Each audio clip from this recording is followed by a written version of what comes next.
अपनी पिछली सफलता के बाद ट्विंकल टाइम ट्रैवलर्स थोड़े आराम के मूड में थे। लैब में सब कुछ सामान्य था। टिंकू अपनी पुरानी टाइम मशीन को थोड़ा अपग्रेड कर रहा था, जिसमें उसने एक नया स्टेलर ट्रैकर जोड़ा था। ये यंत्र उन्हें न केवल समय में बल्कि अंतरिक्ष में भी यात्रा करने में मदद कर सकता था। लेकिन जैसा कि अक्सर होता है, शांति ज्यादा देर तक टिक नहीं पाई। अचानक लैब में लगे अलार्म बजने लगे। स्क्रीन पर एक अजीब सी चेतावनी चमक रही थी। अज्ञात ऊर्जा का स्रोत पृथ्वी की ओर बढ़ रहा है। अर्णव ने तुरंत कंप्यूटर पर डेटा चेक किया। ये कोई उल्कापिंड नहीं है, ये एक कृत्रिम वस्तु लग रही है और ये बहुत तेजी से आ रही है। प्रिया हमेशा की तरह अपनी जादुई शक्तियों से स्थिति को समझने की कोशिश कर रही थी, लेकिन उसे भी कुछ असामान्य महसूस हो रहा था। ये ऊर्जा किसी जादू जैसी लगती है, पर बहुत ही पुरानी और शक्तिशाली। बंटी ने अपने उपकरणों का इस्तेमाल करके बताया कि वो वस्तु सिर्फ 24 घंटे में पृथ्वी पर पहुंच जाएगी। ये सुनते ही छोटू थोड़ा घबरा गया। क्या ये कोई एलियन हमला है? उसने डरते हुए पूछा। अर्णव ने सबको शांत किया।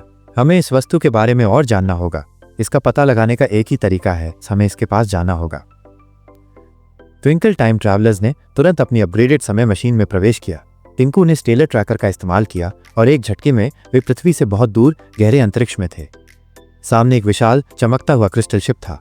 वो किसी भी अंतरिक्ष यान जैसा नहीं था, बल्कि एक विशाल क्रिस्टल के जैसा लग रहा था, जिसके अंदर से धीमी मंत्रमुग्ध करने वाली रोशनी आ रही थी। जैसे ही वे पास गए, जहाज से एक हल्की ऊर्जा निकली जिसने उनकी मशीन को स्थिर कर दिया। दरवाजे अपने आप खुल गए, जैसे कोई उन्हें अंदर बुला रहा हो। सावधानी से वे सभी क्रिस्टल शिप के अंदर गए। अंदर का नजारा बिल्कुल अलग था। दीवारों पर चमकते हुए तारे और एक अजीब सी शांत हवा थी। बीच में एक बड़े सिंहासन पर एक बहुत ही सुंदर और बुद्धिमान एलियन बैठा था। उसके शरीर से रोशनी निकल रही थी और उसके सिर पर एक ताज जैसा कुछ चमक रहा था। वो उन्हें देख मुस्कुराया। मैं इस ब्रह्मांड का गार्डियन हूँ, उसने अपनी भाषा में कहा, जो बच्चों को अपनी मशीनों के अनुवादक की मदद से समझ आ रही थी। गार्डियन ने बताया कि हजारों साल पहले उसने एक शक्तिशाली लाइफ क्रिस्टल बनाया था, जो पूरे ब्रह्मांड में जीवन और संतुलन बनाए रखने के लिए जिम्मेदार था। लेकिन हाल ही में एक दुष्ट जादूगर ने उसे चुराकर टुकड़ों में तोड़ दिया था। क्रिस्टल के टुकड़े ब्रह्मांड में बिखर गए थे और उसकी शक्ति कमजोर पड़ रही थी। क्रिस्टल शिप असल में उन्हीं टुकड़ों में से एक को खोज रही थी जो पृथ्वी के पास था, लेकिन वो टुकड़ा इतना शक्तिशाली था कि उसे पृथ्वी पर लाने से वहां का संतुलन बिगड़ सकता था। गार्डियन ने ट्विंकल टाइम ट्रैवलर से मदद मांगी। तुम्हारी अनोखी जादुई और तकनीकी शक्तियों का मिश्रण ही इस क्रिस्टल को सुरक्षित रूप से वापस ला सकता है। अर्णव ने पूछा, हमें क्या करना होगा? गार्डियन ने उन्हें एक नक्शा दिया जिसमें दिखाया गया था कि क्रिस्टल का टुकड़ा पृथ्वी पर कहाँ छिपा है। ये भारत के हिमालय की एक रहस्यमयी गुफा में था। उन्होंने ये भी बताया कि क्रिस्टल बहुत अस्थिर है और उसे सुरक्षित रूप से लाना बहुत मुश्किल होगा। बच्चों ने गार्डियन को भरोसा दिलाया और तुरंत अपनी समय मशीन में वापस आ गए। उन्होंने हिमालय की ओर यात्रा शुरू की और कुछ ही देर में वे बर्फ से ढकी चोटियों के बीच एक गुफा के मुहाने पर थे।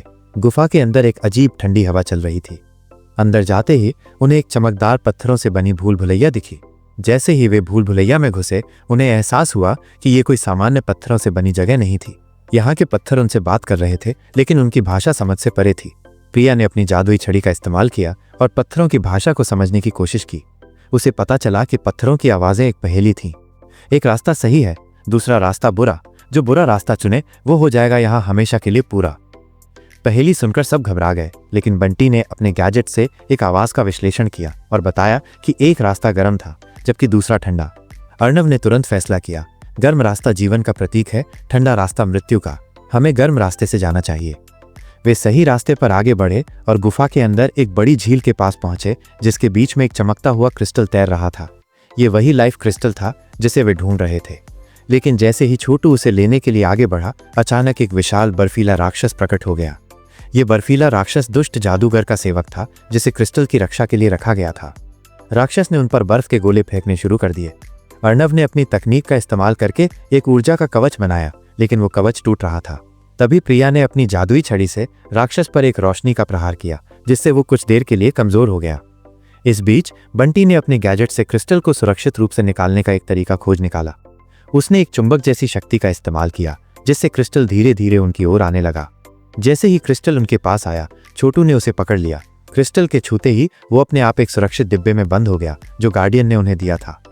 क्रिस्टल को हासिल करते ही बर्फीला राक्षस गायब हो गया और पूरी गुफा की हवा शांत हो गई। ट्विंकल टाइम ट्रैवलर्स अपनी जीत से खुश थे। वे क्रिस्टल लेकर अपनी टाइम मशीन में वापस लौटे और गार्डियन के जहाज पर पहुंच गए। गार्डियन ने उनका धन्यवाद किया और क्रिस्टल को उसकी जगह पर स्थापित कर दिया। क्रिस्टल के वापस आते ही गार्डियन का जहाज और भी तेजी से चमकने लगा और उसकी शक्ति वापस आ गई। गार्डियन ने मुस्कुराते हुए कहा, तुमने सिर्फ एक क्रिस्टल नहीं बल्कि पूरे ब्रह्मांड को बचाया है।